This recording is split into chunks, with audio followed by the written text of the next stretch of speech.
Hi, good evening, everyone. Hope you're doing well. Can you hear me okay? Mm-hmm. Yes. Yes? All right, great. I use Zoom and Teams in my job, and for some reason, sometimes it randomly doesn't work on one platform or the other. So I like to check first. Um, cool. So I'll be brief tonight, but just want to give everyone just a state of the division, really more of a recap of how the season went. So we had record numbers across the board. I think that was the theme this year. I talked about that at the junior division banquet of just a year of milestones. And so we had record-breaking registrations, player membership, and attendance at nationals. So the total breakdown by junior teams was we had 47 prep teams total this year, which is an incredibly crazy number to think about. Since I've been involved for around 24 years, and maybe we'd have 8 or 10 prep teams. So to have 47 prep teams is crazy. And we had 59 varsity, right? So prep is almost catching up to varsity, which is really great for the future of our sport. I talked to a lot of I talked to a lot of the different college program coaches and even junior division coaches that are involved in the college programs. And there's a lot more schools on the horizon, or a lot more people trying to get schools going. And it's good to know. Like, one of my concerns has always been, like, will we have enough players to feed all these colleges? But looking at this, we got a lot of kids playing, so it's incredible. We had a total of 853 total players this year. Again, that breakdown is 350 prep and 503 varsity. And then I also broke it down by boys and girls this year too. So we had in prep we had 234 boys and 116 girls, and then varsity it was 386 boys and 117 girls. So definitely really good representation. Almost 300 girls of that 853 represented. So definitely evening out and getting a lot closer to the middle. So again, just record-breaking numbers across the board. Our participation is really fantastic, and a lot of that goes to the folks in here, right? Developing programs. A handful of these teams are 3 to 4 years old, and maybe started with a prep team, and then you have a varsity team, and then you have a women's team and a tennis team, and it's cool to see these programs grow and all the great things y'all are doing. So very exciting. And then just I'm sure everyone has read a lot of the articles and great things written up about nationals, but we had record-breaking numbers at nationals this year. For the first time ever, we had 56 junior teams in Richmond this year. So from seeing those numbers, right, probably about less than half of our teams made it, so they didn't get to experience Richmond, but such a cool and fantastic venue the last couple of years. Really set the bar high for what the national tournament should look like, from facilities and a host and an LOC and great volunteers. So we had 56 total teams. That breakdown was 36 varsity, biggest field ever for varsity, 36 teams and 20 prep teams as well. So, and then as I wrap up here, I just want to give a quick shout out to our national champions this year. So from varsity, Lakeshore became the second ever 3-time national champions. So very exciting, 3-time consecutive national champions. And NIT was Mary Freebed. So congrats to them. And prep was a fun story for us this year. It was our all girls Wassa Marquette team. So very cool to watch them come together and really see the bright future for the sport overall, whether it's college division, adults, women's, whatever it may be. So I think that's all I had for you. I hope I kept it under 5 minutes, and I'll pass it on. That sounds great. Let's see. Now, I will tell you that the next thing on the agenda was old business. I don't believe we had any old business. If we do, you can raise your hand, but we were looking through all our notes, and I think last year was pretty, there were no elections. There weren't any policies or proposals that came up. So anyway, there's not any old business. Before I throw it to Adam, Dave, do you need to do any audibles for a roll call, or you want to just go head on to Adam to get to the meat? Nope, keep going. We're rolling Okay. here. Thanks. All right. Okay. So our secretary, Adam Lindsay, if you just go ahead and take it from here. Absolutely. So we'll start out with, we have two openings on the board that are up for re-election this year, president and second vice president. President's currently held by Lisa Ellingston. She has opted to run again. And then second vice president is Diane Winterstein. She's opted to run again. We do have some people that have thrown their hat in that I already know about. So I will bring them up for president. And I think you want to do president first, Tina. What do you want to do on your end to make sure we're good there?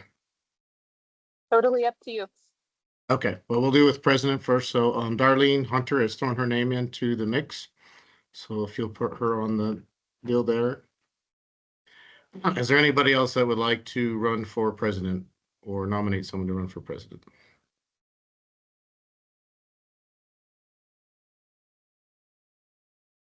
No? All right, looks like we'll just have the two there. Tina?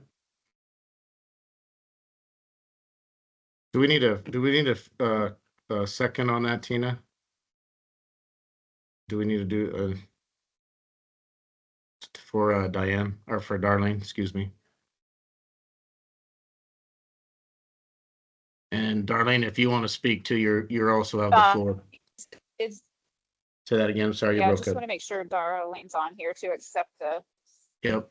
I am submitted here, her Tina. nomination, right? Yeah. I'm Perfect. here. Great. Darlene, the floor is yours, and then we'll give it to Lisa too after you. Oh, okay. I am just interested in being in the junior division. I've kind of been dedicated to creating and helping with the Dallas program for probably we're like what I don't know 15 years now.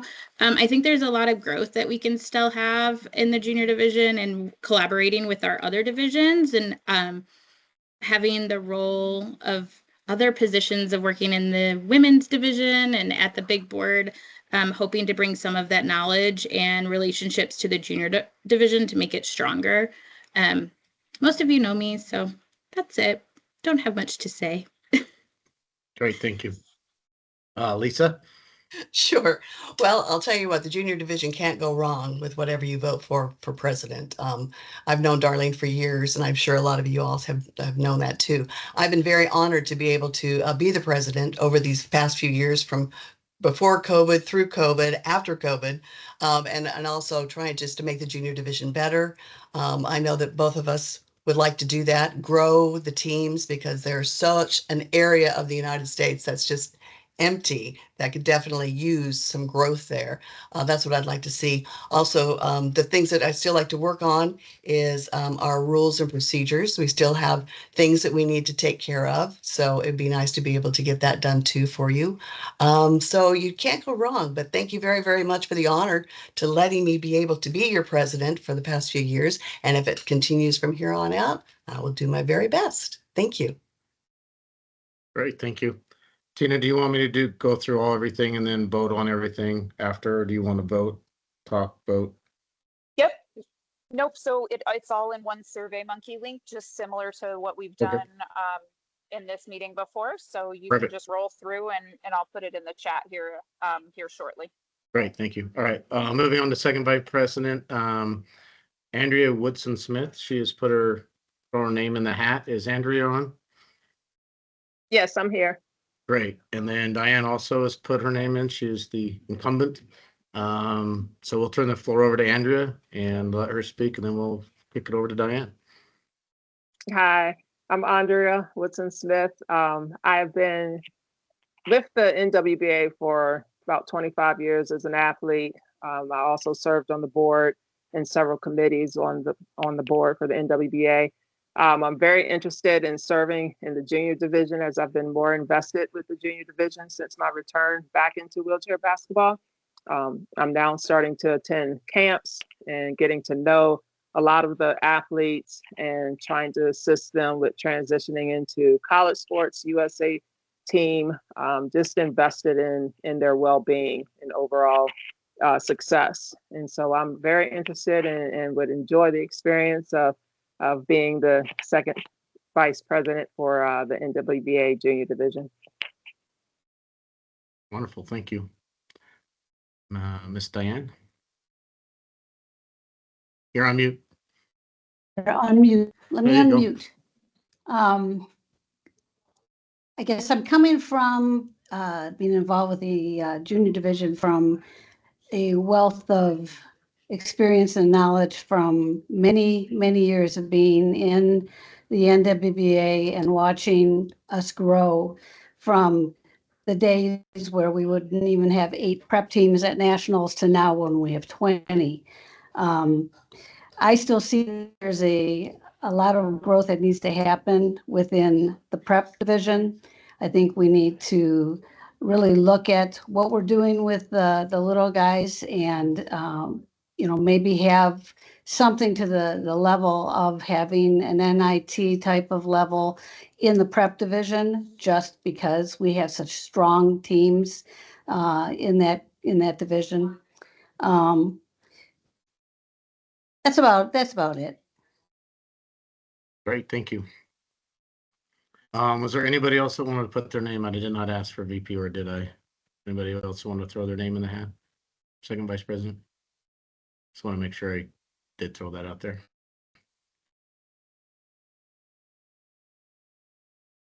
Okay, cool.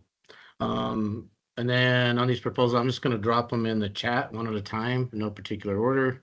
I think they'll go in there maybe. Maybe I can't do that. It won't let me. Why won't it let me?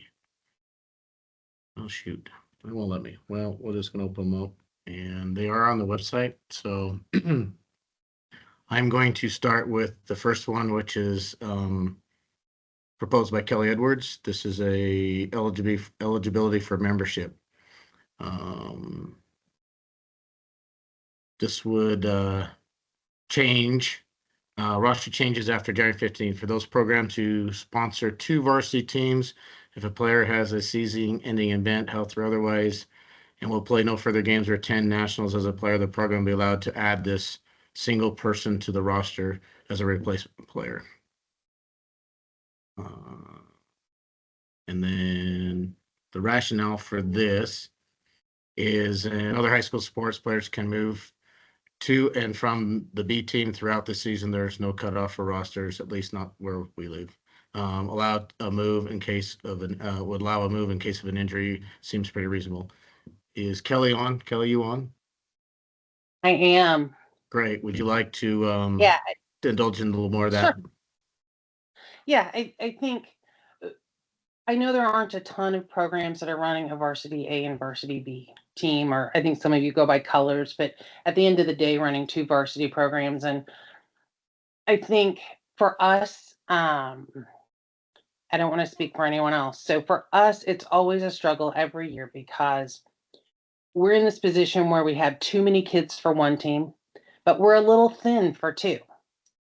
And, we had a situation that occurred this year where we had 7 kids on one team, and we had a kid who was out for the balance of the season, but it happened after January 15th.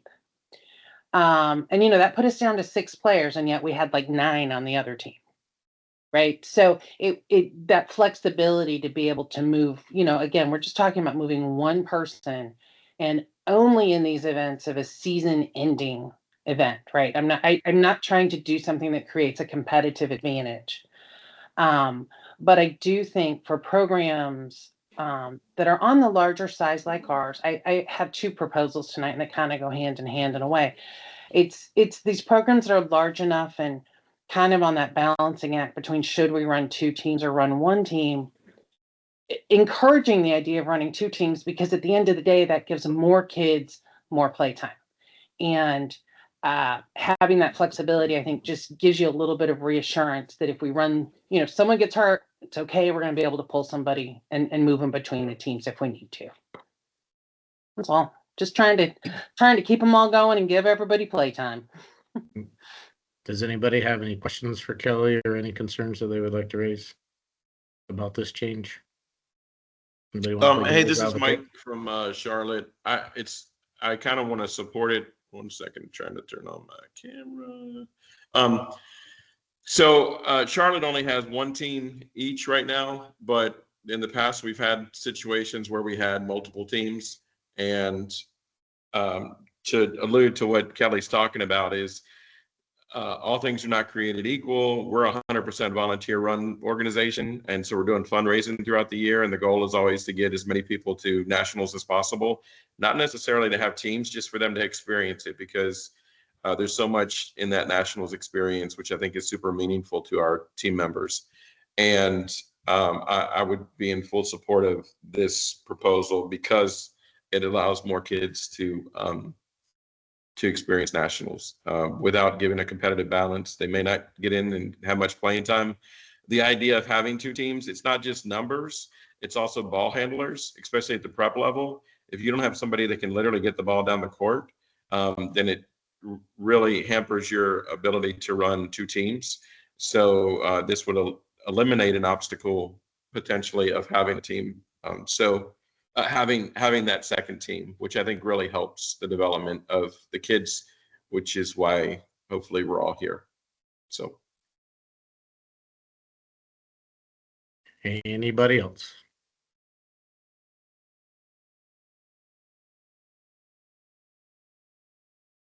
Okay, we'll move on to the next one.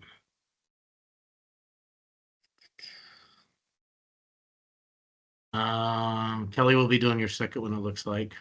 Yep. So this would remove the January 15 deadline for committing to a single varsity roster. You want to go ahead and just go over this, what your idea was behind it? Yeah, so the idea behind this one was if a program has two varsity level teams and one of those two teams does not get a bid for nationals, now that they be allowed to collapse those two teams into a single team to go to nationals. The caveat to that is that second team has to apply and not get a bid to nationals. I think that's really critical to it because we're not looking to give that first team any kind of advantage, right? I mean, if we're collapsing in kids who couldn't get a bid to nationals, we're not bringing on strong players, let's be honest. But we are opening the door so that all of our kids can go to nationals. We've always been lucky enough that both of our teams got a bid to nationals, but it's also always a big point of conversation. Is that second team going to make it? And I hate that is part of our decision-making process on whether or not we have two teams. I really, really hate that.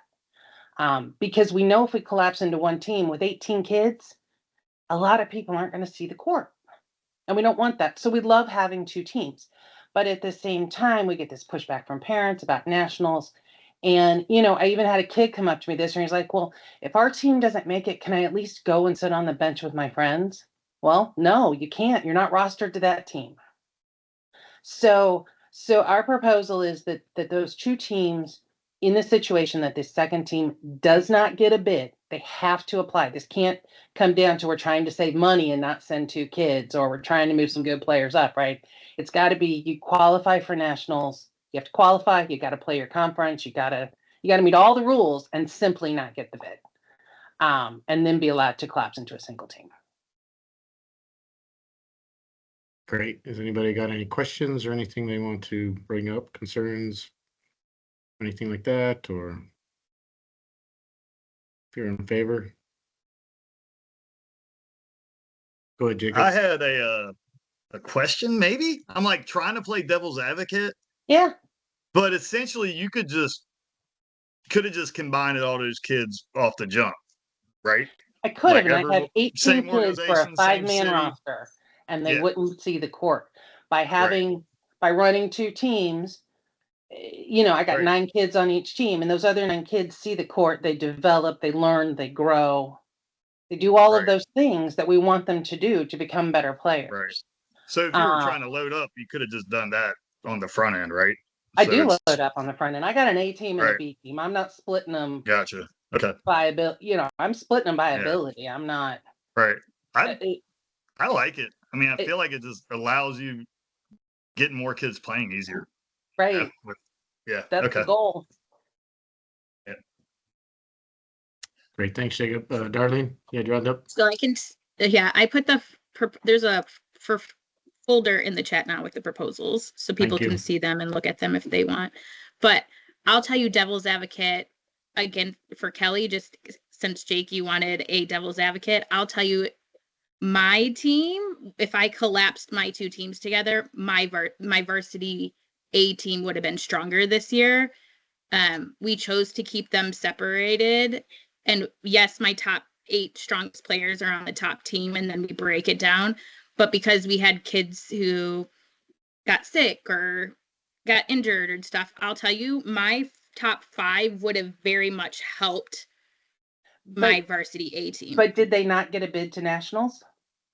No, we both got bids. I'm just saying, Right, that's in what the I'm saying. It's event, gotta be I a team would that's, change. it's gotta be a Right, but team if that's my so bad they second don't get a bid. team, I almost didn't though. I was the last team into nationals. That's what I'm saying. If I'm just playing devil's advocate, my 5 starters would have probably changed the placing of my varsity A team. I'm not saying it's a bad proposal. Jake asked for devil's advocate. I'm telling you. Yeah. My devil's advocate, as a person who has 2 varsity teams, my top 4 or 5 players would have really helped my varsity A team out this year.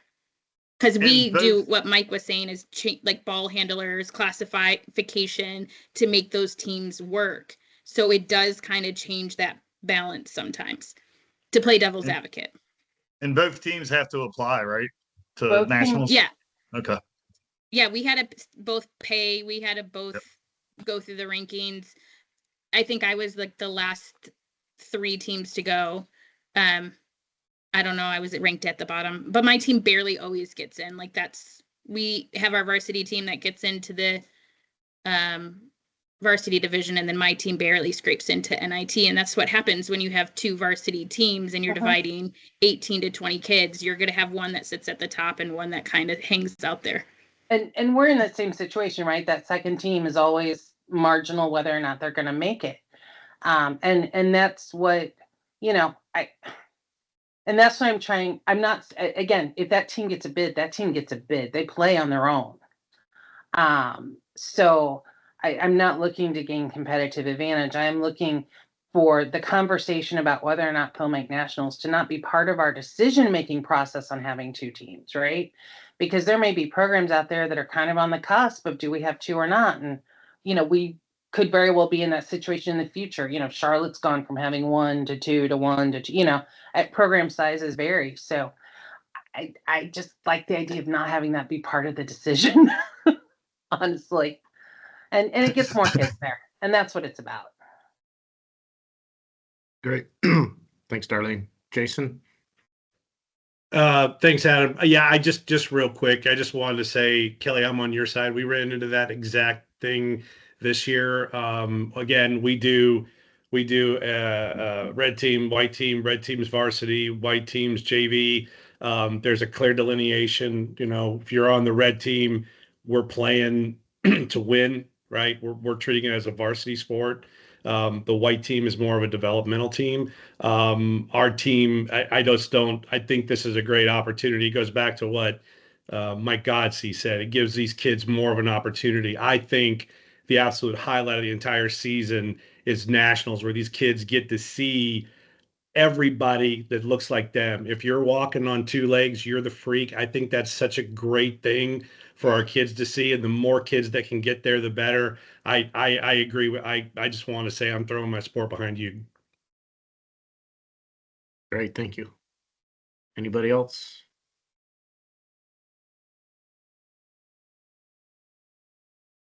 Great. All right, moving on to the next one. Next one is proposed by Lisa Ellenston. This talks about conferences, and it's about removing language. Conferences will be announced by September 1st in order to receive an automatic bid through a conference championship tournament. Lisa, you want to? Oh, sure. I just think that's one of those wording that the division has never really adhered to. Nobody says you have to have all your conference championships tournaments named by September 1st. And that is how it alludes to on some of that reading. So it's just, it's one of those things that's just why have the date of September 1st? Now, if there's a history about that, I certainly would like to know, but we couldn't find anything when doing some investigating about that. I think some of the conferences don't know a lot about when or where they're going to have their tournament by September 1st. That's the reasoning. Has anybody got anything to add to that? Or questions? Yes, Kelly. I would agree with what Lisa said. I think for our conference, I don't think we have any idea where that conference tournament's going to be by September 1st. We don't, yeah, no idea when or where. And we're in the Northern Conference. Hey, I just had, it's more an observation. So I also think that, and I'm pretty sure nationals will be released before September 1st, but that also is a strong variable for when we can have conference tournaments, because you have to back into those dates. So the other thing that I think is a rule, but it maybe is inconsistent with what was in the amendment, is I thought that doesn't the conference get an automatic bid to the 32 as long as they have a conference tournament with at least 5 teams, 5 10-foot teams in that part of the. Yes, It's not that they have 5 teams. The 5 teams Yes. have to be at their conference championship game. Correct. Correct. If the winner of the conference championship gets an automatic bid.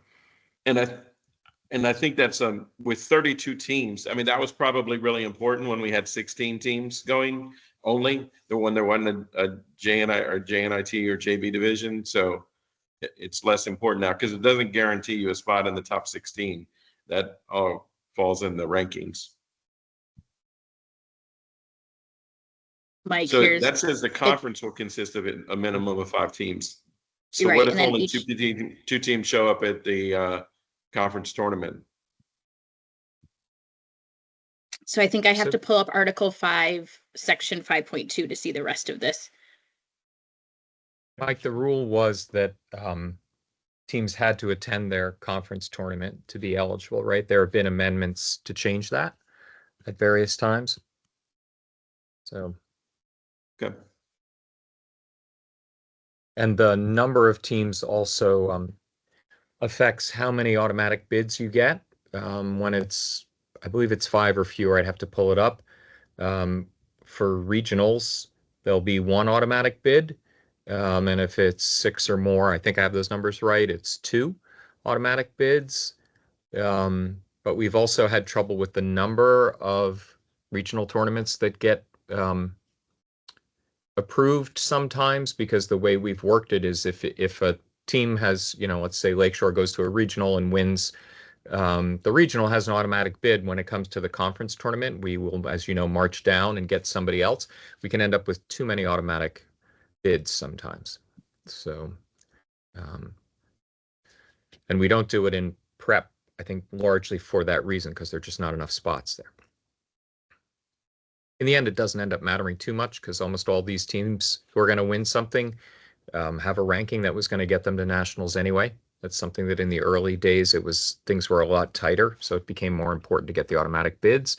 And I think for a lot of teams, my experience is it's important because they know they have a bid early on and it's something they can fundraise around to get to nationals. Arlene, did you have something you want to add, or are you? I see you're looking. No, Mike was just asking for here's the breakdown of it for conference. Yeah, 5 or less get 1 bid, 6 gets 2 bids. So even a small conference tournament does get a bid. I was multitasking. I thought Mike might have said it had to be at least 5 to get a bid, but yeah.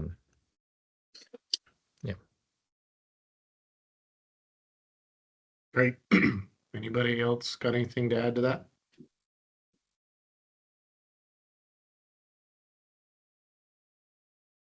Okay, great. Moving on. This one changes the, excuse me. It's been proposed by Mike Hawk. Summary of this change is with classification. This one would allow 3 J2-4 players on the floor as long as one of those J2-4 players is female and the team has only 8 points on the floor. I don't think Mike's here tonight, but I think he has somebody that's going to speak to this.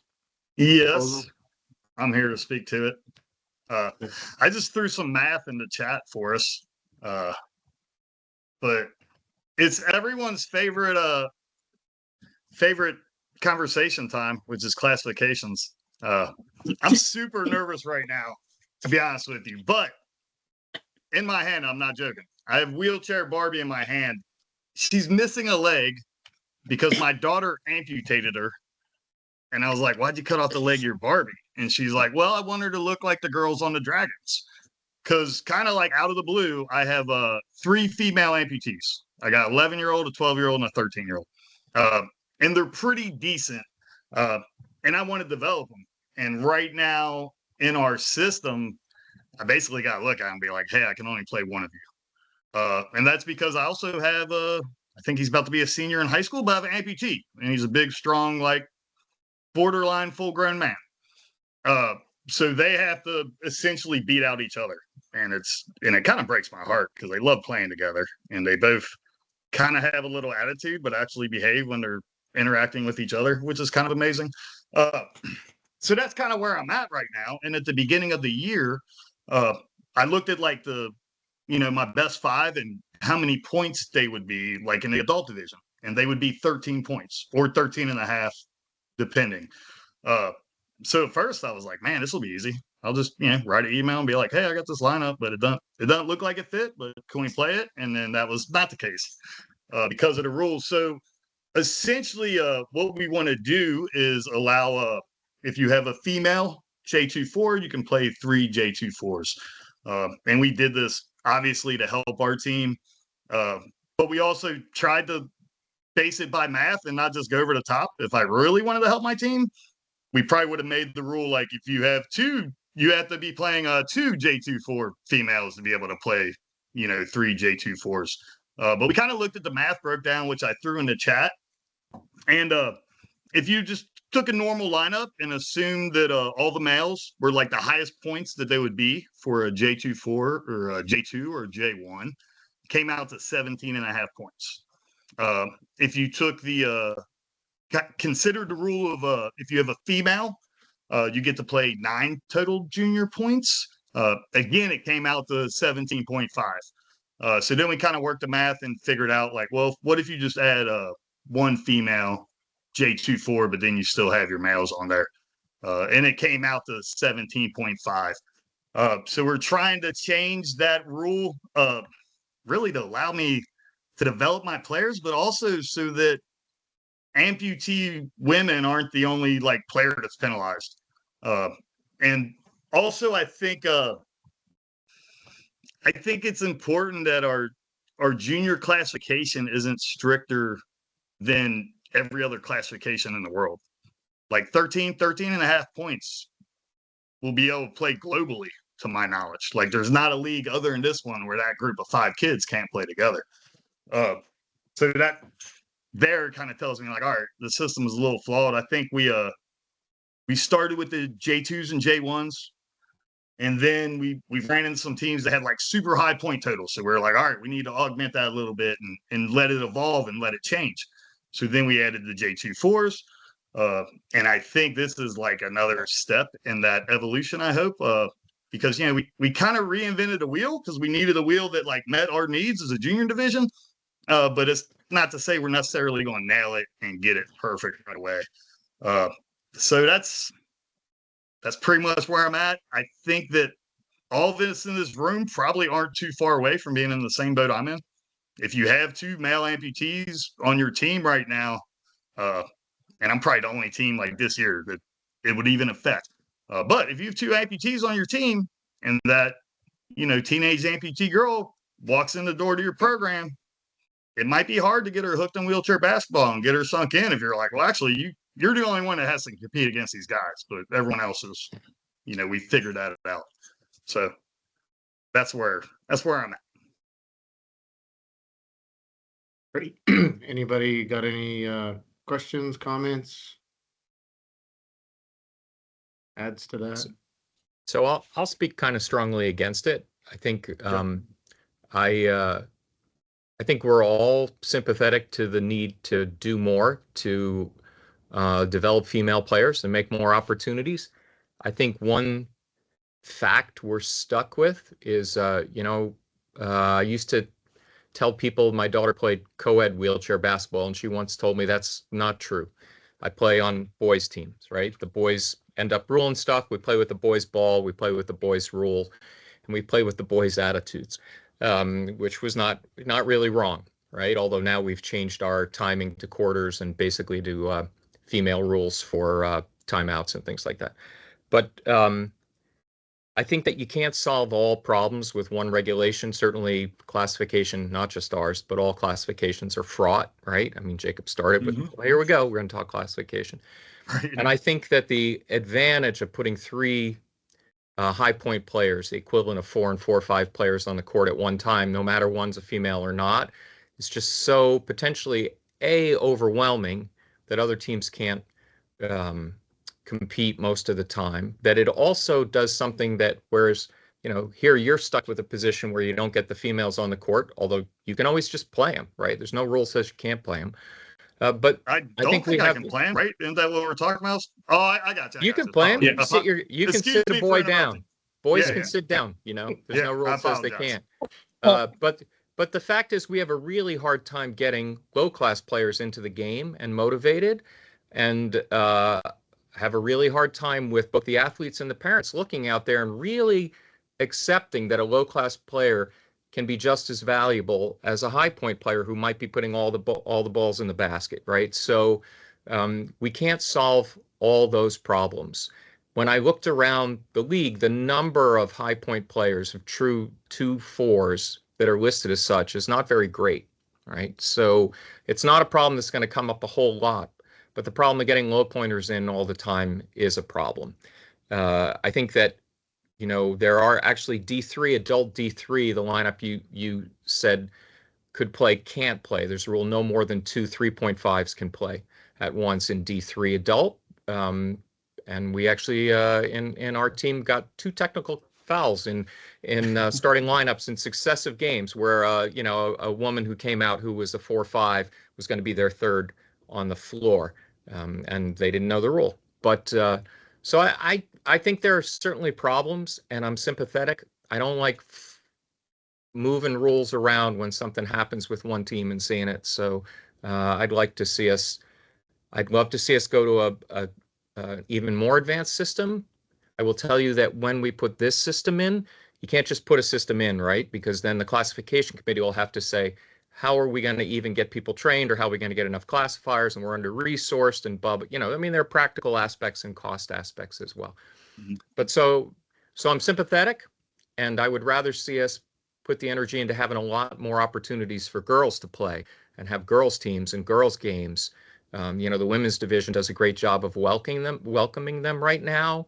In the Eastern Conference, we run girls games now where we put together teams from different players from different teams to make games for it, and I know other conferences do it. So I think there are other options. And there, I've said my piece. That's my opinion. Jason's got his hand up. Thank you. Hey, first of all, Jacob, thank you for sharing your perspective, man, because, dude, I didn't realize you had that many female J24s, and I completely understand where you're coming from. The issue that I've got, and it kind of runs along with what Dave is that I think your heart's in the right place in what you're trying to do. The whole rule this wouldn't put into place is because somebody was gaming the system to win. And the saddest thing I've ever seen is where it was all a bunch of almost able-bodied kids playing, and there were 9 kids that were low-class players that were all sitting on the sideline during nationals. And so I appreciate you sharing that story with me. I completely understand what you're at. I'm just worried about, and I'm not talking about any of the coaches right here. I'm talking about any coaches that may come in behind us that would not follow the spirit of the rule. They would follow the rule in order to get a competitive advantage. And I think that sets us back. I think the perfect answer to what Dave said is to go to a full classification, just like adults are, because then you would be able to do that.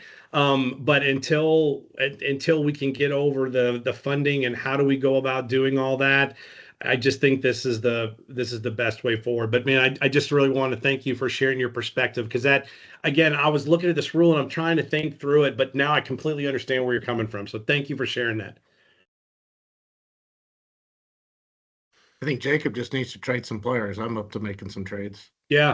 No, hey, I was going to call him quick. Hey, you're on the clock, Adam. Quick rebuttal though. I think that's 17.5 points kind of shows mathematically that it can't be abused, and like, or at least not more than you can abuse things in wheelchair basketball. You can't run wild with it. And I love, like, I coach women's basketball too. I love opportunities for women's, but right now the fact is that they don't exist. And this could be a step to providing them. And it's, you know, if we don't take it, then we're not. So I don't know. Thanks. I understand. I'm not sure everyone would embrace that 17 and a half is where we should be headed, though, is the other thing. Right. Just because that's it where can we're be at. done. That's where we're at, though. I understand, but we used to be at anything, right? So True. we used to be at 22 and a half. So yeah. Anybody got anything else or any other more to add? Yeah, this is Lee Brown. I'm with ATX. I just want to say I had that issue, that it's not even an issue, but I had that situation probably 2 or 3 years ago. I don't know if you guys remember. I had a bunch of girls that actually put a whole girl lineup on the floor. I remember that team. But in saying that, yeah, I mean, unfortunately, I don't agree with having that 3 J24s out there, because in that we're kind of insinuating that we're putting them out there because maybe they're not as good as the boys, which is not true at all. And and it is an advantage to have those 3 out there. And like David was saying, we put the rules in to get away from that. And we saw just in the prep division, I mean, this year we saw teams flooding the floor with ABs or amputees. So we really want to stay away from that. I mean, that's just my opinion. There's already a problem with,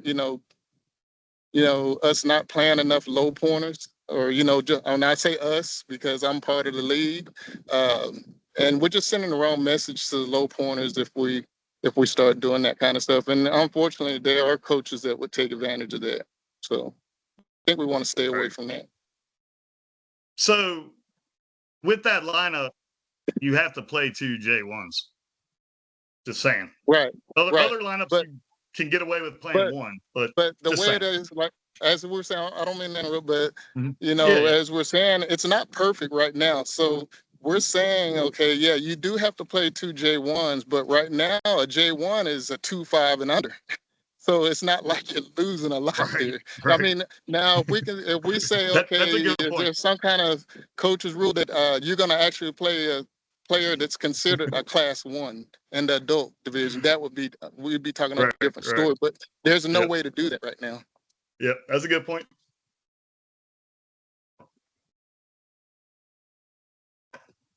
Great, thanks, Lee. Diane?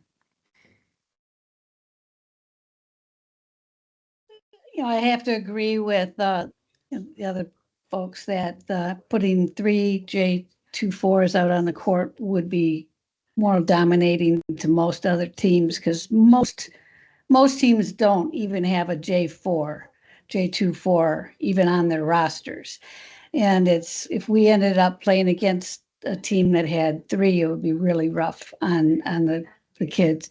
And the whole focus is really to get the lower class athletes an ability to get on the court and play. It's a bonus to have a J24, but they have 3 of them on the court at one time would be rough.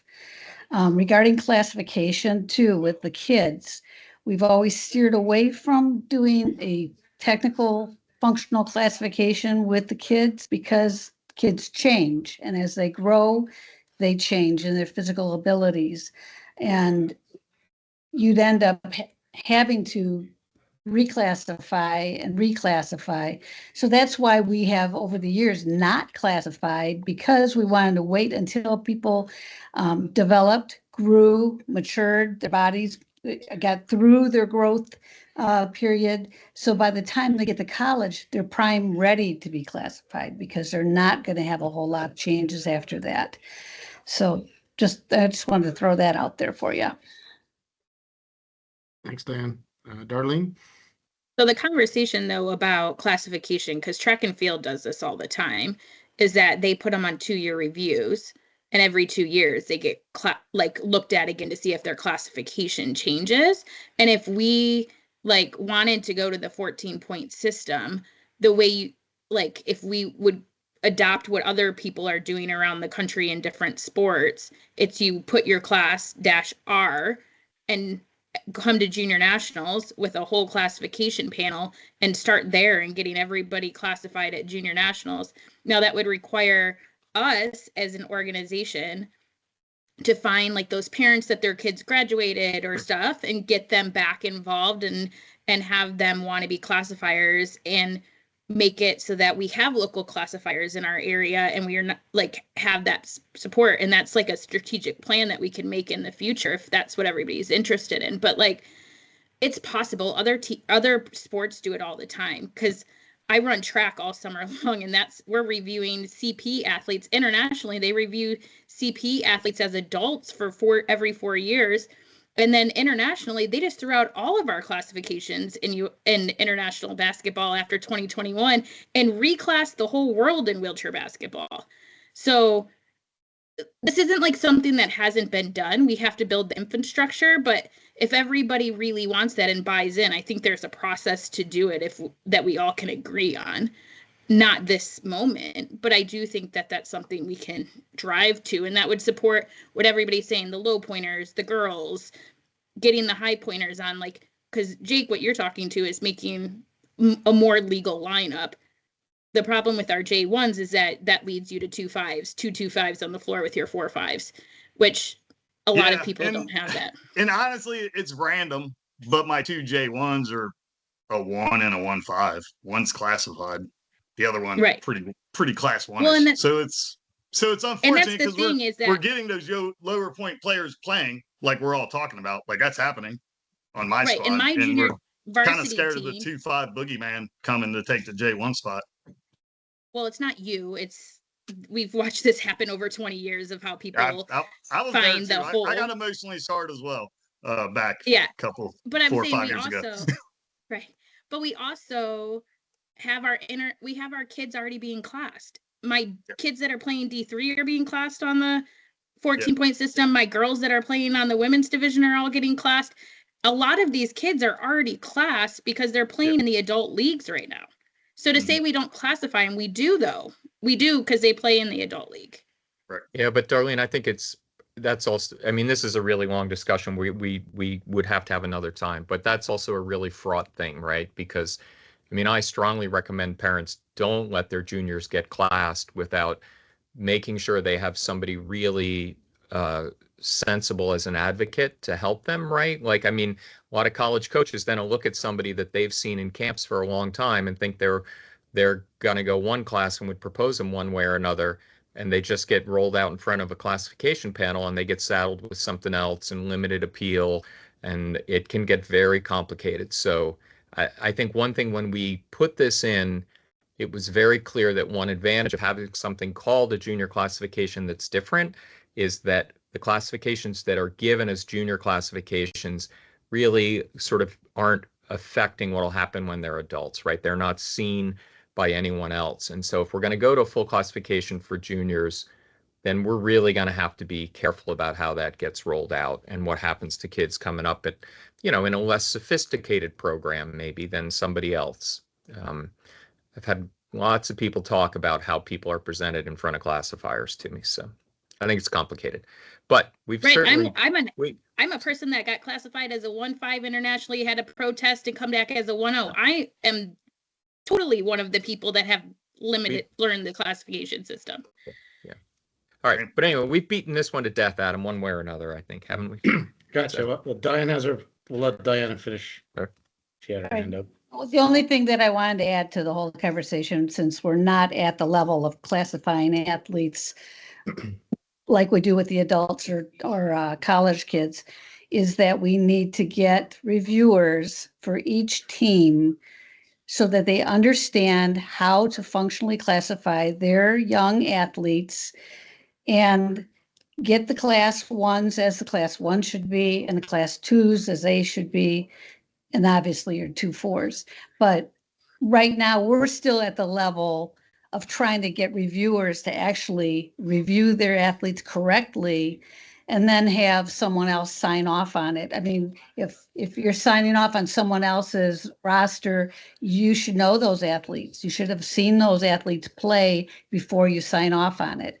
And we're not quite to that level yet. I think that also speaks to the current rule being especially punitive for amputee females, because that's the class that like you can see and like most people can classify, and there's some really well laid out rules. But those are the only players. Everyone else is the honor system. Great. So real quick, so Mike has a second proposal, and that would also on the classification. This is separate from that. And would actually allow junior teams to play at the D1 level with the 15 points and a female drop a point. They would need to be classified by a classifier. So this is another proposal. So there's two proposals on the table. Yeah, I've got a whole nother one for that one too. If you guys don't mind indulging me. No, go right ahead. We'll move to that one right now. So yeah, honestly, I feel like this one should be a layup.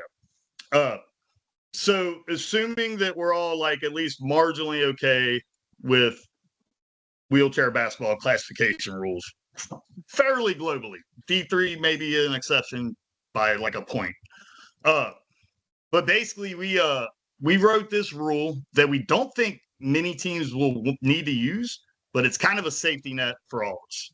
That if you're in my position and you have that like 13-point lineup, one of your options is to get your players classified in the adult division. Like I think a lot of us are, most of the good high school teams, by the time they get done, they're all playing either like in the women's division or on the men's team. So if all 5 players you have NWBA or IWBF classifications and you're under 15 points, you can run that lineup. And I think that kind of catches a lot of the, David was right where you can't fix everything for every team. And there's going to be like different instances. There's tons of lineups that are legal lineups and legitimate wheelchair basketball lineups we want our kids playing against that would be legal under our current system. So this is kind of a fail safe. So if you get in one of those unique spots, no one has to do it. The juniors don't have to like get into the classification game and figure that out. It's using the existing infrastructure. It's going to be a total pain in the neck for the teams that need to do it.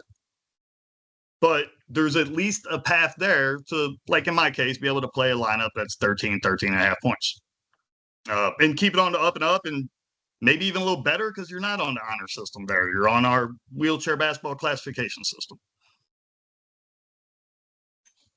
Great. Can I ask a quick question, Jacob? I'm remembering what I read before. Did you say that if one of the teams has full classification, they can run, or that both for any given game, it has to be both teams using the same, so both teams would have to have full classification? It would just be that one. It would be that one team and those 5 players on the court. And then they would run against a team that's just using junior classification potentially. So there'd be two different systems for the 2 teams. Yep.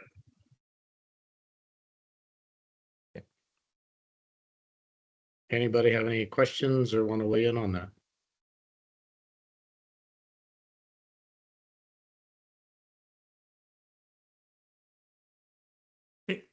Hey, Jacob. Hey, Jacob, quick question. If you had that situation where you had your team and you had your 5 or 6 or, whatever number of players classified and you could run that lineup, are you saying that then that is the classification system that team would abide by, or would that team have the opportunity to go to the current juniors classification system and or that one, depending on the game and depending on the lineup they wanted to run? Yeah, I would think like if you needed a sub or something, then you're going to have to go by the junior classifications and run legal lineups. And all your kids are going to have junior classifications anyway. It's not like you're just not going to get classified in juniors. Kelly? I guess I want to be really clear on what you just said, because I think it could get very confusing if you're jumping between the 2 classification systems in the same game. Yeah. I think at the very least you would have to declare which system you're going to use per game, because I don't know how. I'm not saying that anyone would abuse the rule. Right. But at the same time, as an opposing coach, I think we all look at the other team and try to keep each other honest because mistakes happen. And I think that would be fairly impossible for an opposing coach to do. Right. That might be tricky, but I would think classifications in the NWBA are like a matter of record, right?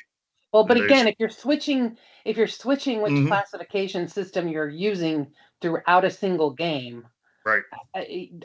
that's a lot, right? I would be more inclined to be in favor of it if you had to use a single system for the entire game, if not the entire tournament. Mm-hmm. Jason? Yeah, I mean, I just still don't think that would work. I think that's just a way of trying to backdoor, Absolutely. In a positive way, that's under 15 points. But in that situation, you would have one team abiding by the J2, J1 rule, and they wouldn't be able to put 2, 3 class 4s out there or whatever. But then you would have the other team going by NWBA rules. It depends on if you're talking D3 or D2 or 1. You can put 2 4s out there only in D3, and then if you're playing by D1 rules, okay, now you can put the 3 4s out there. So, but the one that's playing by the junior D1 rules can't. So, I mean, I think you can't have 2 sets of rules in one game. That's why we wrote it under D1 rules. But you have a hard time walking and chewing gum at the same time as well.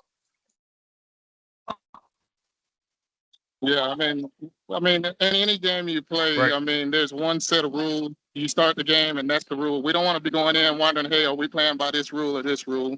I mean, that's not fair to anybody. Certainly not the players.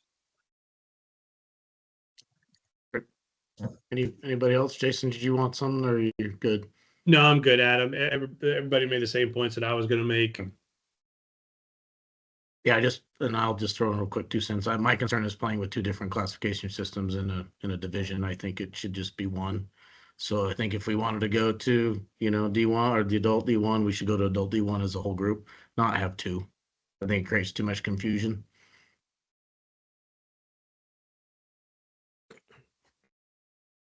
Anybody else?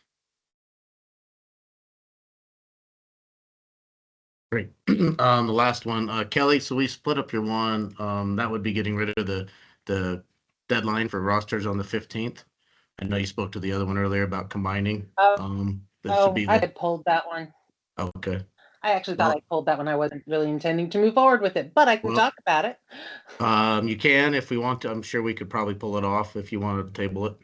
No, what we had put out there, and I pulled it back because I frankly didn't think I would get a lot of support on it. But I think the question was really, why do we even have this January in varsity again? Back to when you have 2 teams. I'm not sure why we even have this January 15th deadline of when kids have to declare for one team or the other. And I kind of get it, and I kind of don't. And I actually, I kind of pulled that one back. Not intending to present it in favor of the idea of just being able to switch one player back and forth. So, gotcha. Do you want us to table that one? Yeah, unless someone else feels passionately that we should do away with the January 15th deadline altogether, yes. Can you do that, Tina? Can you pull that off, Survey Monkey? Or table it? Or I guess we don't need to even vote for it. We're not counted if you did vote for it. It's on there for right now, but I can take it off there. I think okay. Don't break it. That, we can just not vote for it. Was it included in what was sent? Because I got 6 of them. If it's not on there, then we're good. It may have been tabled. So I had all 6 of them, and I think they were all on the website. But if it's not on there, then we're good. Okay. That's good. All right. Well, that's all the proposals. We'll go to voting. We'll throw it at you, Tina, to get it out there.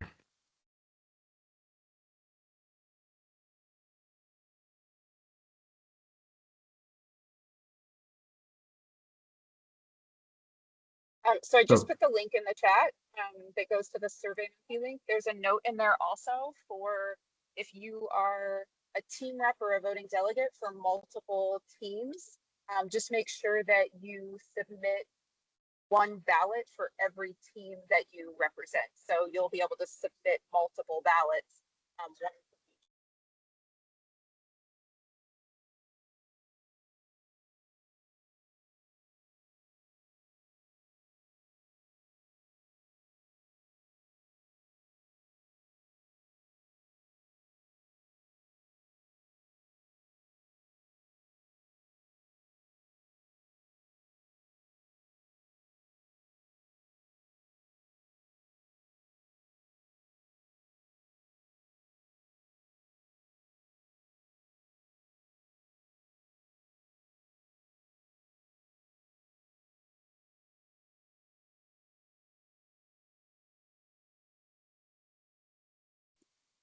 I presume, did everyone else lose audio or from what somebody was saying? No, I believe we're just letting everybody vote at this point in time. Is that what Do you need us to catch you up the last 20 minutes? No, she was on. I just Tina cut out. So. Oh, got it. Got it.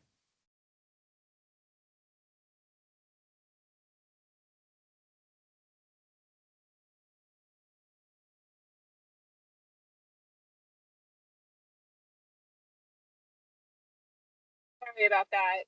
Sorry, the audio cut out. If for anybody who didn't hear, the SurveyMonkey link is in the chat. So feel free to use that and go in and vote. Just make sure you're submitting one vote for every registered team. Yeah, don't do it twice. Just do it the one time. Nope, do it multiple times. So you'll have to submit one for every team that you Oh, you have. do?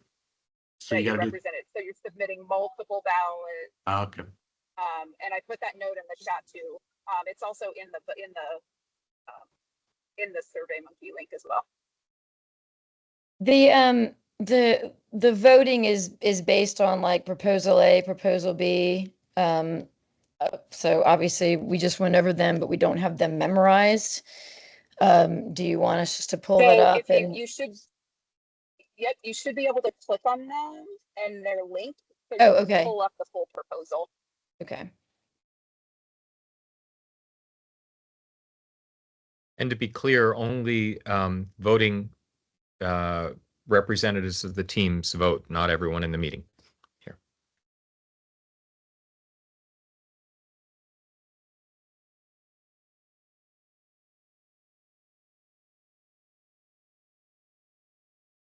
Is there a deadline for some of us that have to vote multiple times? It's like, is the clock on? Yeah, we need the music from Jeopardy to go I here. know. All right. Morgan, did you have a question? Hi, yeah, I just wanted to take a couple minutes while you guys are doing your voting to say hello. For those of you that don't know me, I'm Morgan Wood. I'm the chair of the Athlete Advisory Committee, and I just wanted to pop in for a couple minutes. I was just observing for a few minutes, but I do want to give you guys just a quick little spiel. So with our Athlete Advisory Committee, we are going to be appointing athlete representatives for all the committees in the NWBA. You guys are up for appointment of 2 athlete reps. Emily Hoskins' position is fulfilled as of this year. And then we're going to have to appoint another athlete rep for you guys. I'm getting ready to hop off, but I am going to put my email in the chat. If you guys want to give recommendations for that, and obviously I'll reach out to Emily if she does want to continue to be considered as an athlete rep. I am joining all the divisional committee meetings throughout the next couple months because we do want to make the best decision for your division. But that is something that we appoint. That's not a vote. Those aren't voted positions by your committees. So please, please, please feel free to reach out to me.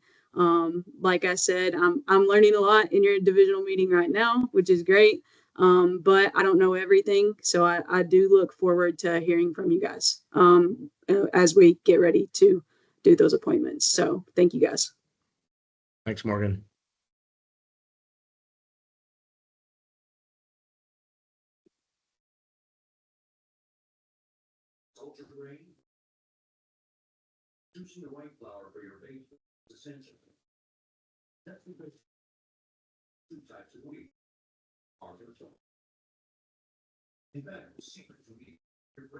Should we give it to like 7:45? Is that enough time? It's like another 6 minutes. I'm still on my first one of 3 votes, but Oh, the okay. second, the others will be quicker. It brings up a document that downloads and you've got to look at it. So Okay. once I attach the vote to the proposal one time, the rest of the votes will be easy. But the first one is just taking a bit to make sure we're voting correctly. Thank you for letting us know that.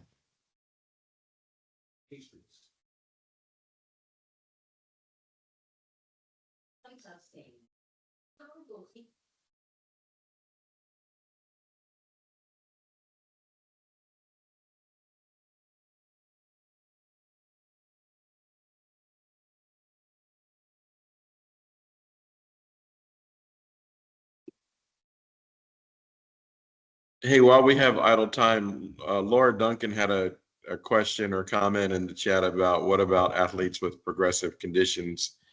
Would anybody that's a classification guru like to talk about how that's handled? I would throw you at Diane. Yeah.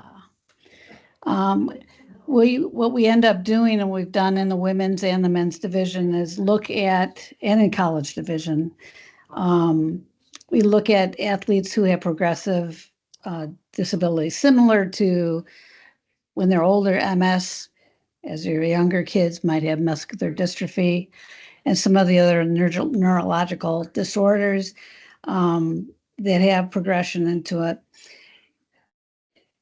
At the junior level, we have the ability to look at these kids and we know what their functional level is and how, I mean, they can start the game off strong and by, 5 minutes into the game, they're done because of their limitations. You have to look at every single individual differently and individually to see what their functional level is. Can I clarify that question? So Yeah. we are a newer team and we have children. We have multiple kids on our team that have progressive diagnoses. And so one of them presented like a J2 when they were initially classed 5 years ago playing for a different team and is no longer a J2, would be a J1.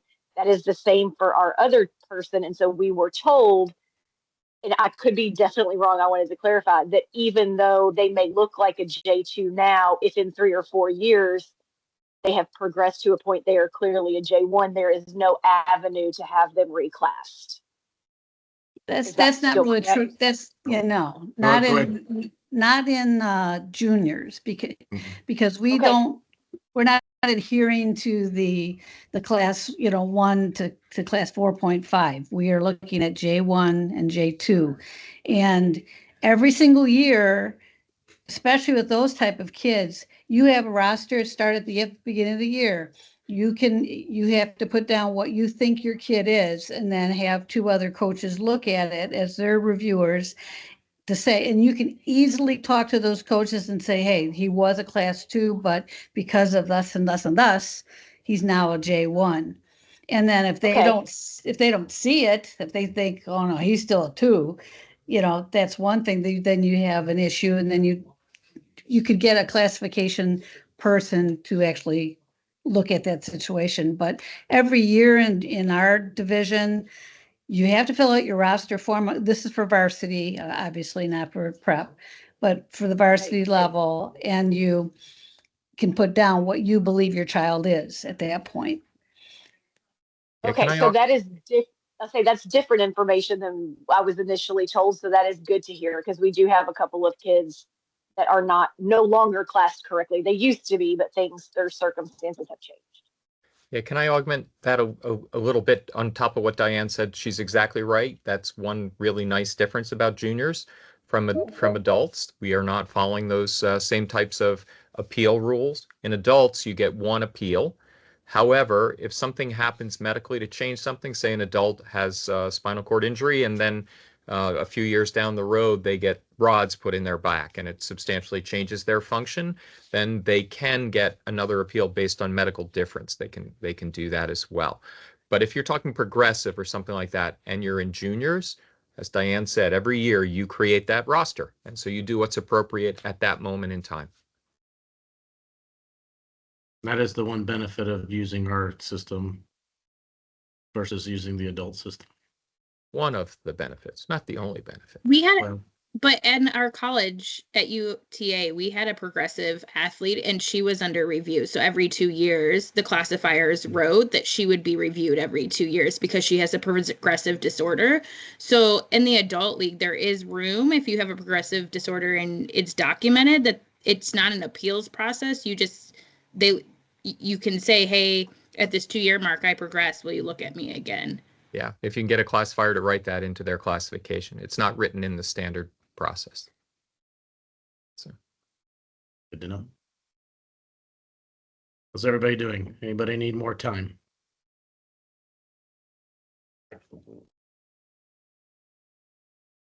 Yes, no? Done on our end. Everybody good? Can we close the vote? All right. Voting is closed.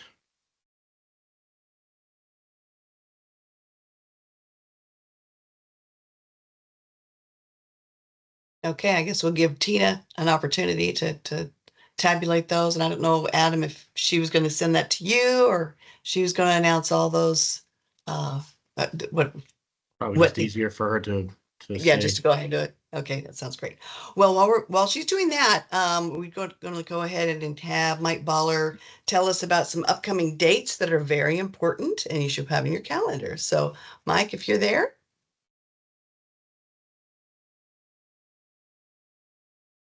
I sure am. This will be brief. It's just 2 big dates to remember. So May 19th, next week, is the National Assembly. So the big board meeting. Make sure you guys all show up. It'll be Brandon's first big meeting, and make sure you ask a lot of hard questions and put the fire to them a little bit, break them in. But just kidding aside, it's always good to have junior representation there. And at the national level, and obviously many of you have teams at multiple levels too, right? So you'll have some stake in the game, right? And then the other big dates, I know feels like we were all just in Richmond together a few weeks ago, but registration opens for teams for 2025 on July 16th. So just about 2 months from now, team registration will open up for the 25-26 season. And then individual registration opens up August 1st, so a couple weeks after that. So go ahead, get registered early and often, and don't wait till the last minute, right? So we can get everyone sanctioned, get rosters filled in, classifications updated, adjusted, all that stuff, right? So we're not calling, your tournament directors aren't calling on Saturday mornings at 7 a.m. panicking that a player is missing from a roster. So I really, really want to emphasize, I know this is about dates, but I want to emphasize just taking that time to make sure your rosters on the NWBA website match what you believe your roster is going to a tournament. So most teams do a really good job, but there are some players that fall through the crack, and just keep an eye on it. And then also just the last thing I really want to push is keep an eye on those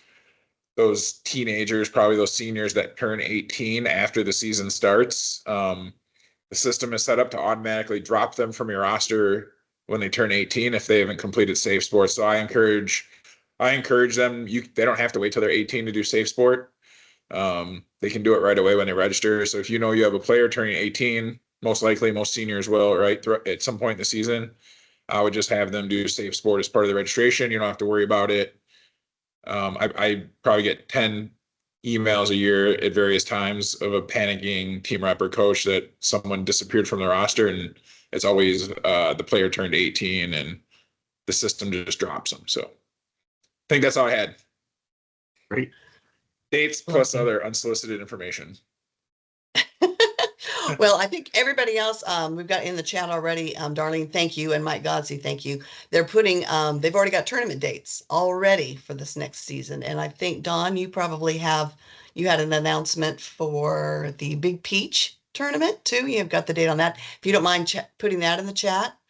There you go. Just, I Thank you. read your mind. Yeah, I read your mind. We just signed the contract today. So just put that in.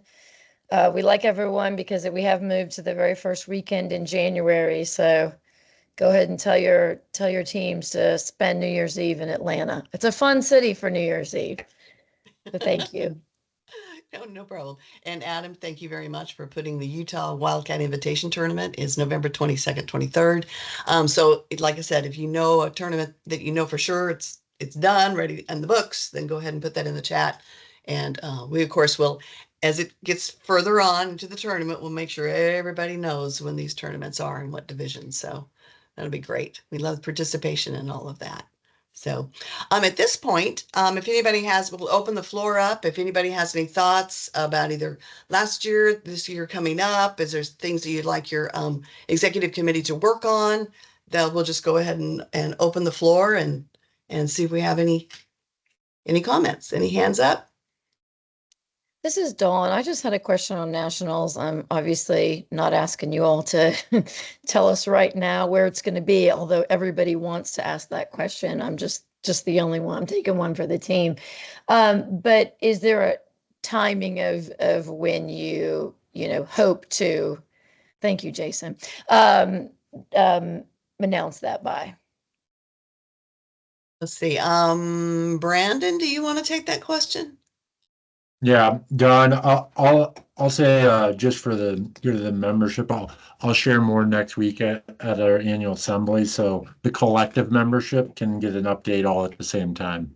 So yeah, if you could hold until Monday, and that's your teaser, Don, to make sure to come on Monday to the annual assembly. You just, how many people on this call? You just got 28 people more to be on your call on Monday. Congratulations. Yeah. Smart decisions. Yeah. Yeah, So I got it. Caitlin, you got something? Yeah, I just wanted to bring up one thing that's happened. I have a brand new prep team, and I have kids that range from 12 to about 7. And we only played in about 8 to 10 games this season. And on probably 3 different occasions, we played a prep team that also had a varsity game going at the same time. And they had a 14-year-old who was playing, starting for varsity. And then my team was doing pretty good in our prep game. And they showed up at halftime, this 14-year-old, and then just destroyed my team.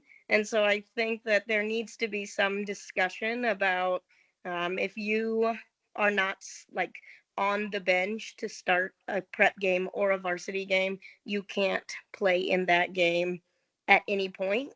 If you're not going to put them, to start a game or on the bench to start a game, then they shouldn't be allowed to just decide which team they want to play for at any given point. Because that's not, one, super fair to coach against, and it's also really unfair to play against. And so if you're going to have a 14-year-old play both, you need to decide which game you need them more at, or a 13-year-old or a 12-year-old. I don't really care their age, but just something I think we should certainly table for the next meeting and discuss for future. Well, thank you so much. Appreciate that, Caitlin. Anybody else want to comment on that? Hey, Lisa, this is Tina. I'm sorry, I'm just going to interrupt really quickly. Sure. So if there's anyone that is on the call that has not voted yet, let me know, or just go ahead and go into the survey and submit your votes. We do have a tie, so we need to figure out the more votes, or to figure out if we can break that tie. So I'm going to go through the teams now, double checking that everybody who's on the call has voted, but just want to throw that out there, that it might take us a minute to go through the votes. Well, okay. Diane, did you have something? They're muted. Okay, there you go. I was gonna just comment on Caitlin's dilemma, and I saw that dilemma multiple times myself in having a prep team that can hold its own on the court, but then when you have the stronger kids, and it's always been having those kids that are, if they're eligible to play prep, let them play prep the last year.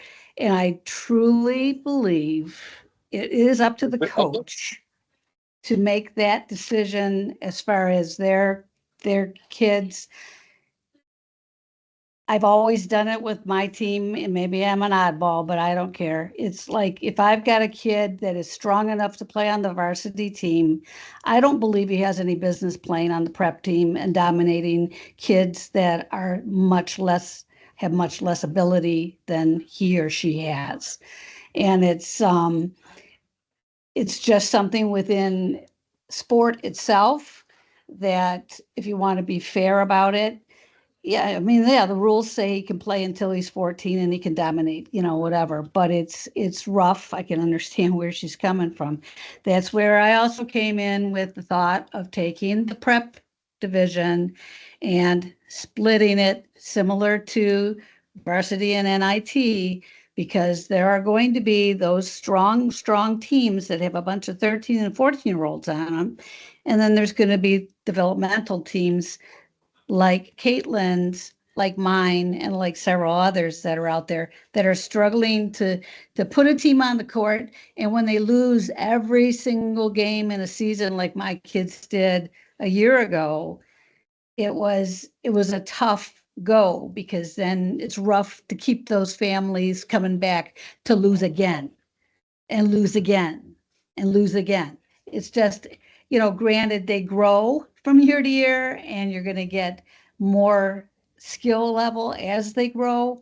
But I really do believe we might need to look at having a division within the prep division that is going to be for those teams that have the developmental level kids compared to those kids that are playing like mini varsity teams. Hey, Diane, just a question on that. Would you see that as being a significantly reduced age limitation for those developmental teams, or how would you think about that? Not exactly, because you're looking at the prep division, how it was back in the day. Okay, guys, when we started the prep division, when we had our very first teams, this was a open arm, welcome all kids in. Okay. We have kids that played in prep and still have play in prep that will never see the varsity level court. They either have cognitive issues that go along with their spina bifida or their cerebral palsy or whatever the case, the disability is, that would not allow them to be competitive at a varsity level. So you want to have the age could stay the same, because you're going to have that gamut of children that at 14 they'd never move up, or it's going to be very difficult for. And we've even allowed kids at 15 and 16 to still play if they want to at the prep level with an exemption, just due to their ability level. We don't want to see any kid not be able to play. And if you cut it hard and fast at 14, they have to go up. No, but this really plays into even having the split in between them. I think you have to look at what the functional level is of the kids for each of those teams. It almost seems like some almost like friendly opportunities in prep, because I know some teams are trying to like go to nationals and get their ranking up. But if it was off the books, they would probably, try to match the other team as far as like experience and players. So this prep's tricky. We almost need like a second one in there, like a less competitive one. We do a futures tournament around here. So like those kids that can't do it, we have an agreement with everybody in our area, and we've hosted, I think, we have had 3 tournaments for those kids that are younger, but we want them in. But our conference has done that as an agreement between all of them. I also personally, and I know this is going to be not well received, I think our prep age is too high. It needs to be lowered, and push these up a little bit, push some of these kids up to a more competitive space quicker, and get them in the pipeline to varsity quicker. Because if we look at non-disabled athletes, they're shooting at a 10-foot hoop higher earlier than we're having our kids. And I think, like, I'm more open to moving that age down to protect what kind of Caitlin's saying is a lot happens between the ages of like 12 and 14 to kids and development and strength, and then they're out there with 8-year-olds. Like, that's not fair. Or It's too big of an 5-year-olds. age group. Or 7-year-olds. Yeah. Yeah, it's almost like you want to move the 12 or 13-year-olds that are advanced up, but then be a little more lenient with kind of like Dan was saying, some of the kids that maybe have like cognitive stuff or just aren't really going to be that athletic, to give them a little longer to play sport. But it's tricky. I've always tried to kick mine out if they're legit around like 12, 13. Just a question from my chair. Would we ever think about, if you were going to think about changing the age, might you change the age for certain classifications and not for others? Or what if Prep doesn't have classifications, so that's a whole other ball game there. Yeah, we have changed the age before, and so we moved it up and we moved it down. So, but that's a proposal. We just make sure it's a proposal, and next year we vote on it. Or add another division. Exactly. There you go. Caitlin, you had something? Hands up. Yeah, I agree with Dar on that potential lowering that age for prep. However, I just want to make sure that we also recognize that new teams kind of, that leaves a bit of a gap on some kids. For an example, I have a 12-year-old on my team. She's actually, she's 11, will be 12 this next coming season. Only has played for about 5 months. And so when we do lower that, I don't have a varsity team. I don't have access for her to play anywhere other than our prep team. So I just do want to be careful with lowering that limit, because then that could exclude some kids on teams that don't have varsity. I think that there does need to be some level, though, of like coach integrity. A bit of, if you have a 14-year-old who's a starter on your varsity team, he does not need to be, or she does not need to be playing against 8-year-olds or a brand new team. And so I think there is some discussion to be had on, do we lower it, or do we just request to have a little bit more integrity on who needs to play in prep? Mike, you're muted. You're muted, Mike. Sorry. If we were to change the rule, especially if we lowered it, I'm never a big fan of adults raining on the parade of kids. So give them a year's notice, so you don't have a 12 or 13-year-old that thinks that, hey, next year I've been playing for 5 years and getting beaten up by these bigger, older kids, but next year is my year. It's my last year on prep. And then a bunch of adults change the rule in May after their season, before the next season begins. So if we do that, I just think that having a year of warning would be helpful. Better received, probably. And I'm sure we can write that in the proposal. Just say we propose to do this, but it won't go into effect until the season of, and then have it the next year. I'm sure we can do that. I would not change the age group at all, because you've got enough kids out there with different disabilities that need that opportunity to play longer in prep.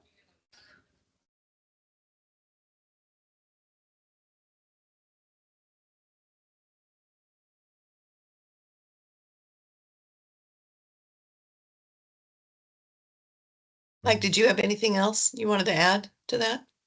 No, I'm sorry. I'll raise my hand.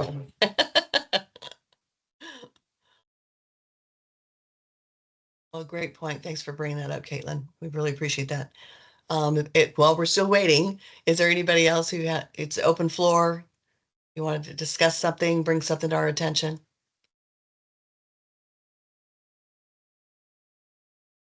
Diane. Okay, here's another one. And this is probably been going on for a long, well, it has been going on since we've had NIT and varsity, is that generally the kids that are playing at the NIT level are playing at that level because that's their functional level. They're not going to be in the top 16 because they're never going to be in the top 16. So the NIT being their tournament, we may need to look at it more as we only give certain awards to the varsity and to the prep. The NIT should probably have their own nice set of awards, just like varsity and prep, because those kids are playing at their ability level, and they should be recognized for achieving the best they can be at that level of function. Just a thought.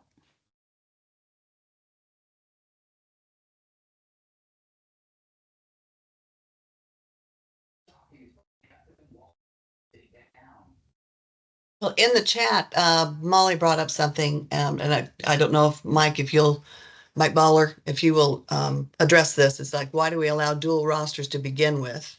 And she apologizes because she doesn't know the history of that. And Emily has answered by saying, if prep kids are not allowed to play varsity too, I wouldn't have enough for varsity alone. This past season, I only had 4 kids that were 14 and up. So that's got her 2 cents on that also. I think to answer the question, it was just to maximize participation. Some teams might not have enough kids to field of our team so kids could play up, or it just added depth to the team or development, right? So might be a star player on a prep team, but a role player, maybe a class 1 on a varsity team, right? So you play a different role, get some experience. That was the original intent of it.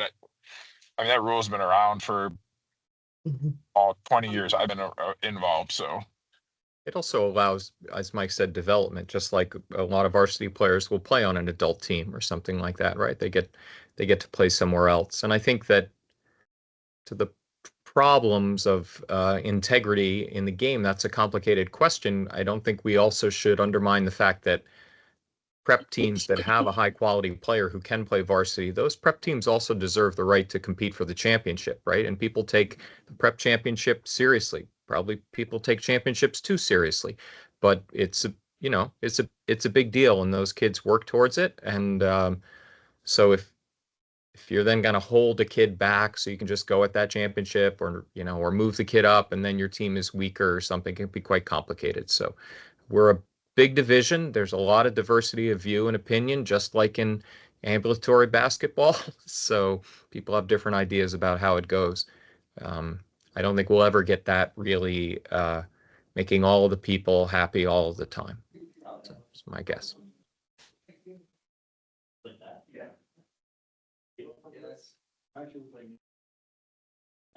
Caitlin, I do back what you have to say though, because I've been in that situation with my NIT team getting beat too by a lot, and just people just wanting to run up the score, and I think from each other, we just need to demand more respect and integrity of the game.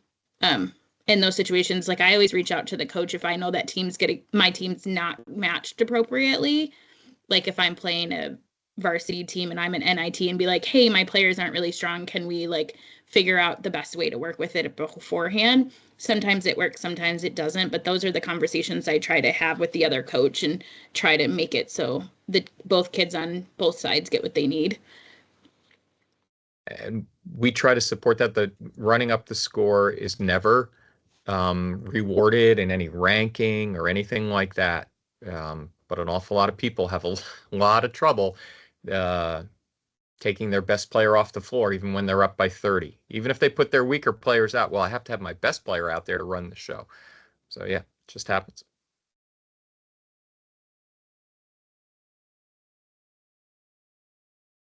Well, good. Well, anybody have anything else, or we can reach out to Tina and see how That's going for her.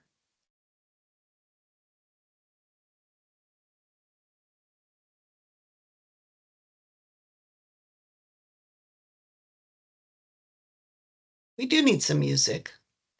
Where's our DJ, Mike Baller? Where's our music? I'll just get my guitar over here. And... There you go. Ben's playing piano in the background. Maybe you can hear that. There you go. Oh, there we go.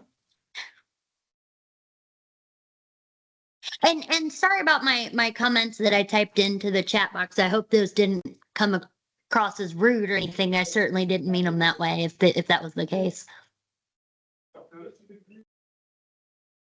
Oh, they didn't come across that way, I don't think.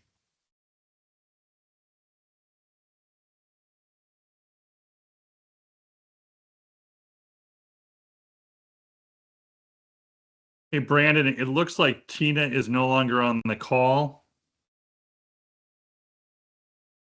I'm not sure if that's a good thing or not. Probably not. Does she know she's not on? Tina's pretty sharp. She'll know. Yeah. She's out trying to drum up. She's trying to drum up another vote. Trying to find a vote. Yeah. Trying to buy a vote. She's trying to break that tie on the back end. I like it. There's a bunch of people here who are not voting reps. We can just all bid on it. Yeah. Brandon has his hand up. Sorry, Tina had to drop. I was just talking to her on the phone. She is cleaning up the results. We had a few ineligible voters, and she is just finishing up tabulating them. We'll get them to you, Adam. So I know. Appreciate everyone's patience. Oh, we appreciate that. Thank you so much.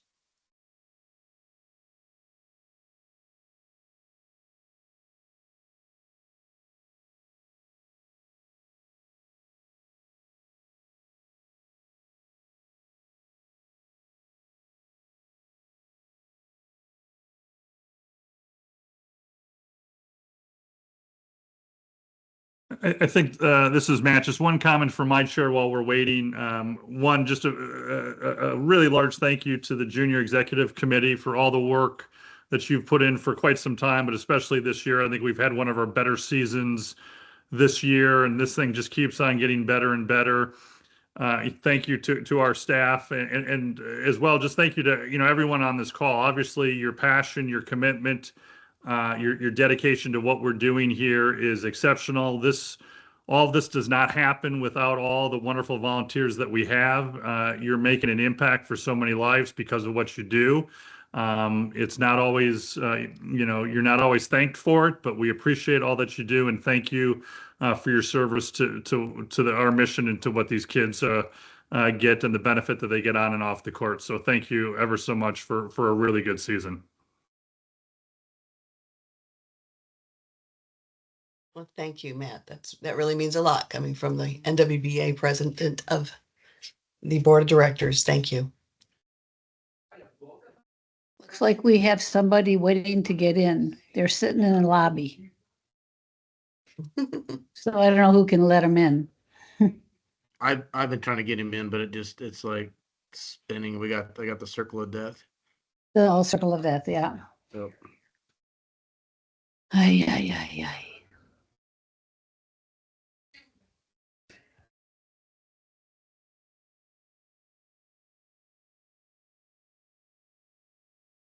No idea why it's doing that, but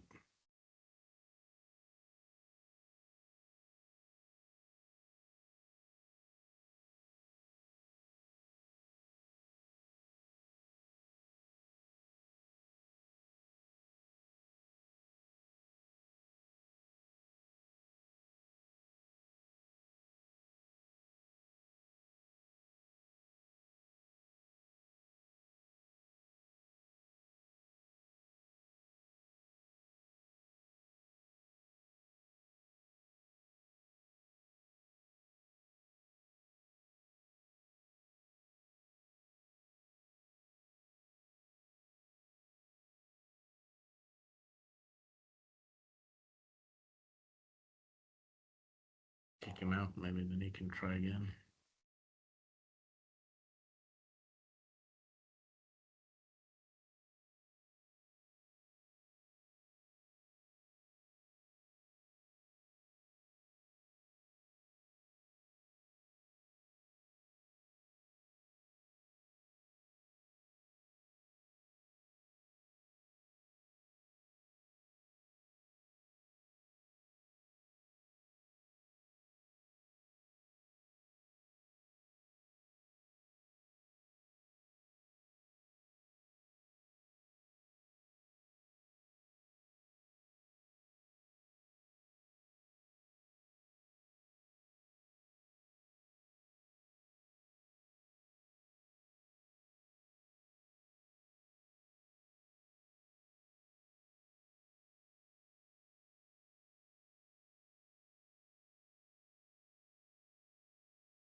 Hey, I'll fill some dead air time. So most of the varsity teams on here have probably been invited or reached out from Eric from the NWBA about a USA basketball event. It's June 6th through the 8th, I believe. So what that is USA basketball for decades has not really done much of anything with wheelchair basketball. And 3 years ago, they finally invited wheelchair basketball to have a place in their U.S. Open Championship, and that takes place in Bermuda Run, North Carolina, which I didn't know existed until last year. It's near Winston-Salem. It's you'd probably fly into Charlotte if you wouldn't drive to it, but it's really cool because they highlight wheelchair basketball. There's 81 able-bodied teams that come to this tournament, and they put wheelchair basketball in the very front court. And we stayed on that court all day long, and they had 2 facilities for the able-bodied teams, and they channeled every one of those 81 teams into that building at some point during the day, specifically for them to watch wheelchair basketball. Adam brought one of his teams there last year. So one of the things that it's a get to do, not a have to do, is I talked to all the players just before their first game there, and just reinforce how happy I am for them to participate in it, because they're literally ambassadors for our entire sport. A lot of the kids that are coming to that tournament, they're seeing wheelchair basketball for the first time, and they're in that tournament. They have to win to get to that tournament. A lot of the players are going to be in major college programs, NBA, WNBA in a few years. So it's a great experience. If you are interested in learning more about it, you can reach out to me or Eric at the NWBA. I know that Kansas City, I think, is committed to coming this year, and Charlotte is committed to going as well. So the first year Charlotte was the champions. Last year was Bennett. This year, maybe it'll be KC. I think they beat Charlotte at the national tournament this year. So it's exciting. So now somebody else's turn to do dad jokes or something. Thank you so much, Mike. Do we know if USA Basketball is doing any place else throughout the rest of the summer, or is that just they just do one event per year? This is the event that they're incorporating wheelchair basketball. And that's another thing is we want to, they're interested in us expanding the division, which we'd love to do. The last 3 years, it's all this event has been in either Rock Hill or Bermuda Run. Prior to that, it's kind of ironic that, when they first guaranteed we were going to be a part of it, which was thanks to Darlene. And that was in, I think they had been hosting it in Indianapolis for a bunch of years. So I'm not sure why they switched their venues or their locations. So. Well, great. Well, thank you. Yeah. Great. Well, I guess while we're waiting, anybody else have anything they want to share?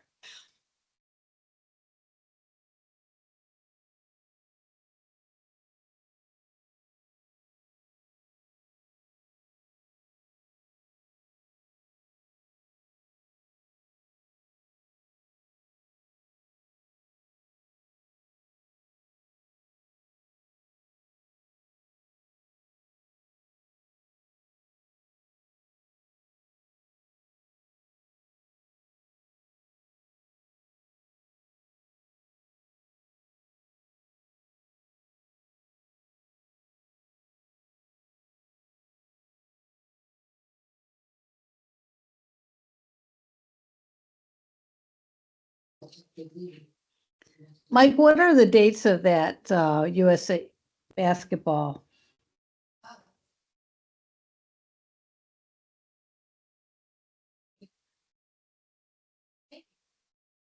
June 7th and 8th. It's a Saturday and Sunday. The tournament is actually Friday, Saturday, Sunday, but wheelchair basketball is the 7th and 8th. If you had a kid on your team that would be benefit from playing in there, would they just contact you? to join a team, or it has to be a regular team? No. So I think last year there was Bennett, Charlotte, Utah, and KC, and I think maybe KC and Charlotte had their own team rosters. The other two teams had kind of some free agents, if you will. So, and it's if we need to have a free agent team, that's definitely the show must go on. So, definitely reach out. I'm happy to put him in touch with Eric if there's a player that would like to participate in that, and if we can't combine them into a free agent team, if they wanted to bolt onto another team, it's a really cool experience because you get to be an ambassador for your whole sport. Okay. Yeah. I got Yeah, definitely have a kid. I got a kid. Yeah, it was fun last year. We Utah, we combined with Rancho, so because we both didn't have enough, so worked out well. It was kind of fun. Yep. Okay. Well, I'll reach out to the family and see if they're interested, because I think this kid would fit right into that. Perfect. So, yay. And the trophy they give you is massive if you win. It's like 4 feet tall or something. It's pretty cool. Yep. Yeah, the first year they didn't have a trophy for the wheelchair division, which kind of sucked a little bit because Charlotte won. But the kids loved it because they recognized their mistakes, and I think they had USA backpacks overnighted in because they had those. So I think the kids actually liked the backpacks better than the trophy. But last year, and they had promised us even that first year that they were going to have a trophy for the wheelchair division and treat us and recognize us as equals. Diane, this is Kelly with Kansas City. If you guys need to send your kiddo with a team, we'd be happy to take him on. We've only got 5 kids going, so we've got a pretty tiny roster. Perfect. Well, I'll reach out to the mom tonight and let her know about it. But I really think that this will be right up his alley. The free agent season has just opened. Yes, it has.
All right, update. Results are coming.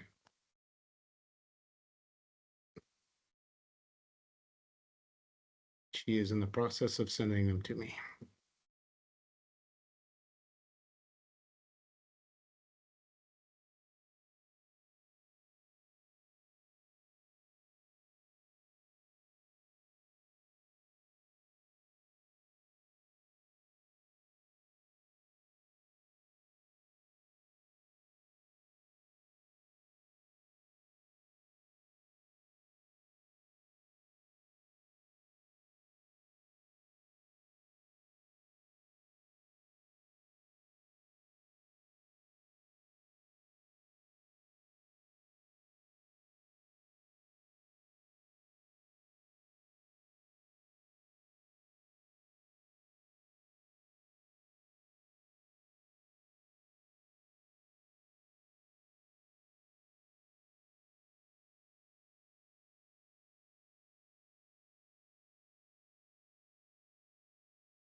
Okay. Let's get the proposals out of the way. I got those. Start with for eligibility for membership, The first one, that is a yes, that is passed. For conference junior classification proposal A, that is a no, that did not pass. For conference junior classification proposal B, that is a no, that did not pass. Conference section 5, that passed. Eligibility for membership section 2, proposal A, that passed. And eligibility for membership section 2, proposal B, that passed as well. Now we're waiting for the other two votes. I've got bubbles. While we're waiting, could you remind us of what each of those were? Yeah, so both your proposals, Kelly, passed. So be able to combine or add a player from an injury, a single player, or combine if one team does not get qualified for nationals, you can combine to one team. And then the other one was just the wording that Lisa proposed. Just removing that to clarify for the September 1 deal. So.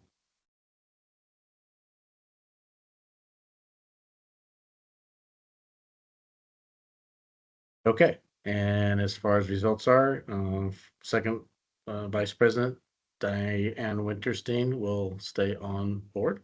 Congratulations, Diane. And for President, Lisa Elliston will stay on board as well. So congratulations. Thank you very much, everybody. Thank you very, very much. We appreciate that. That's unbelievable. Great. Well, we're going to be asking Darlene to help us a lot this year. So just be aware, she's not going to be just doing Dallas. She is a player athlete. Oh yeah. She need a spot. I'm just throwing it out there. That's right. Don't forget to get those recommendations in to Morgan Wood. That's right. Okay. Well, I guess thank you very, very much for everybody who's take so much time, but it was so important. This is one of our most important meetings that we have every year. So thank you very, very much. We will contact you before the first of the season. We will have some more dates, or we'll have our junior division town hall. Everybody have a wonderful, safe summer. Enjoy the summer. Enjoy the little time off, the little break you get from basketball for just a little bit. And if it's okay, if somebody will motion to close the meeting, that would be great. Motion to close. Second. All right. Okay. Thanks everybody for your patience. Have a good evening. Thank you. But good night.